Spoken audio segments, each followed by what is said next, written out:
প্রিয় বন্ধুরা, আসসালামু আলাইকুম। সবাই কেমন আছেন? মহান রাব্বুল আলামিন নিশ্চয়ই সবাইকে ভালো রেখেছেন, সুস্থ রেখেছেন। আলহামদুলিল্লাহ, আমিও ভালো আছি। আরেকটি বিষয় নিয়ে আপনাদের সাথে কথা বলতে যাচ্ছি।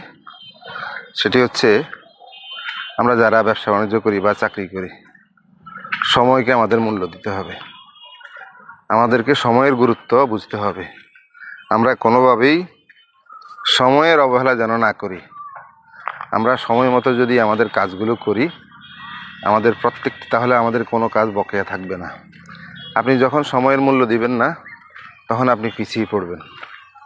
সময়ের মূল্য না দিলে ব্যবসা বলেন, চাকরি বলেন, সব ক্ষেত্রেই আপনি পিছিয়ে পড়বেন। তাই সময়ের মূল্য দেওয়ার চেষ্টা করুন, সময়কে কাজে লাগান এবং সময়ের কাজ সময় মতো করুন। ভালো থাকবেন সবাই। আসসালামু আলাইকুম।